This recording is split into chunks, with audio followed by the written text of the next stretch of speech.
So I thought we'd have a bit of a chat about the Epson TM C3500 label printer that I've got. As you can see up in the corner, up there, the little ink doohickeys flashing. So I just thought it'd be interesting to have a look at the difference between what it considers an empty cartridge and a full cartridge. We'll weigh them up and have a look inside it and all the rest of it. So I thought while I'm changing this, let's have a little bit of fun. This one here is a brand new one. This one here is according to the machine, an empty one. These have the little chip on the side of them. So far I've done about, I've checked about 5 or 6 cartridges now. They all seem to empty about the same time, around about 40 to 42 grams. Actually, let's just go and weigh these. The empty, that weighs in at about 42 grams, yep. They generally start flashing around about 42 grams in weight, compared to a brand new one. It's the brand newie, unopened. That comes in at 65, 66 grams.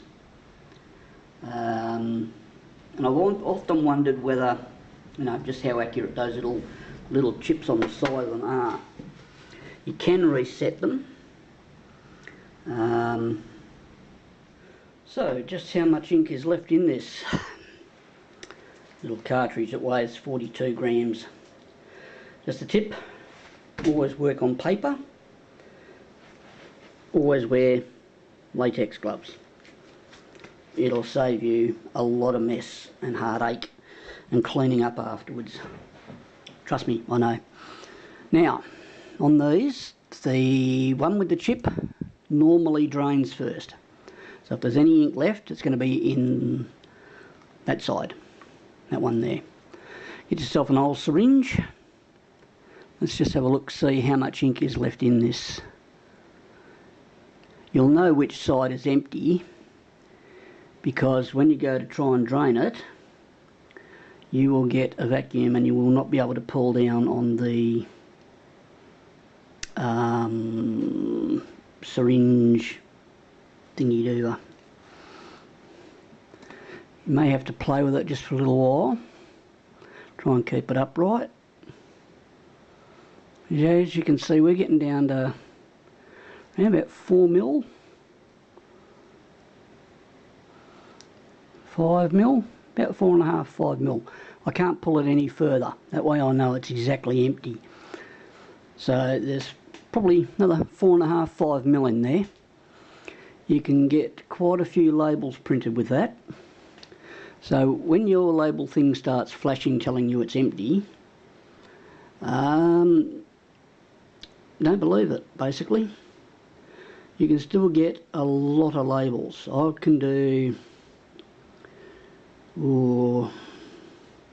I've done up to 300 or 400 labels on that little bit of ink, depending on the label obviously. But as you can see, when it says it's empty, it's pretty bloody close, very close. But there's still a little bit in there, still about 4 mil in there. And if you want to chance it, go right ahead. You will get more labels out of it once it starts flashing.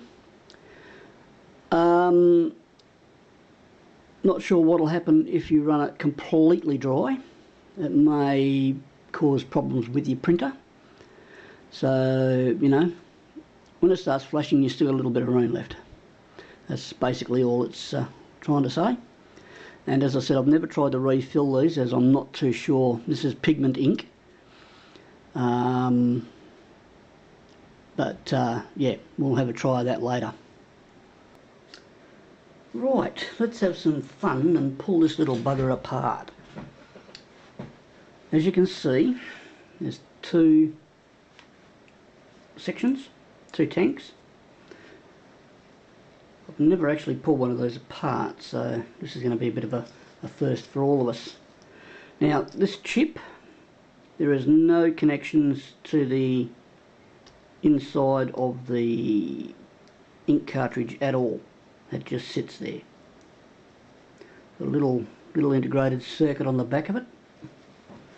Don't know if you can see that. Lighting's pretty bloody horrible here. It's got a little integrated circuit on the back, and these pins on the front connect to the printer, which I'm not sure how it works. Maybe it goes on a time, maybe there's some monitoring things inside the printer. There is no actual way for the chip to tell how much ink is actually in the cartridge. So I'm kind of working all skew with here, so I'm trying to just cut down there. Whoa. I don't even know if this will come apart, so we're in uncharted territories. So let's see if this thing comes apart. It'll come apart, I was just not too sure if it'll be easy or if it's going to give me a hard time doing it. No, we'll try that a bit later. Get a bigger screwdriver or a bigger hammer. So let's see if we can get this top off. I hate sharp knives and my fingers being anywhere near them. I've got an aversion to the sight of blood, and like most people, it's even worse when it's my own. So let's pop that in there. Let's see if we can. Ooh, looking good. Looking good.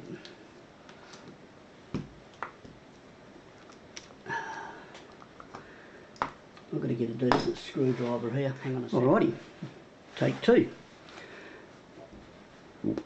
When in doubt, get a bigger screwdriver out. And if at first you don't succeed, get a bigger hammer. Alright, no more Mr. Nice Guy. Ah dear. If you wanted this to come apart, if you didn't want this to come apart, it would fall apart in your hands. I think we've all been there, haven't we?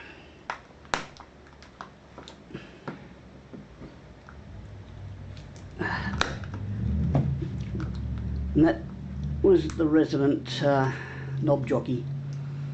He seems incapable of going anything under 3,000 miles an hour in his little V8 ute.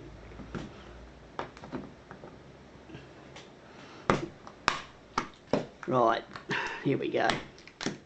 Now, after all that, as you can see, there's just a little bag inside it. It's underneath a sealed plasticky bit. But that's where the ink is held, and there's the exact same thing on that side.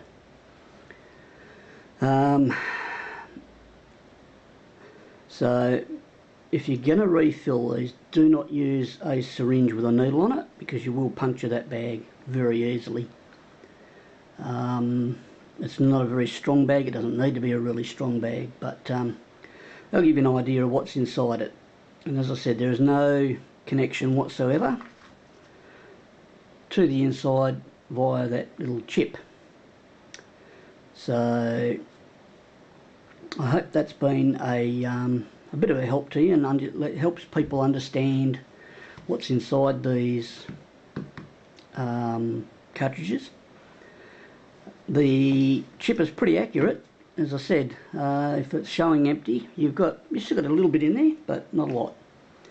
So use the last bit at your discretion. Again, I don't know what will happen if you run it completely, totally, utterly dry. Could damage the printer, could get air bubbles in it, or could all do all sorts of things. Could be just fine, I don't know. But yeah, we'll call that quits on this one, and I might do another one on the printer, the TM C3500, show you how to load the paper into it and a few other little bits and bobs, but that's a video for a bit later. So for now, thanks for watching. Bye bye.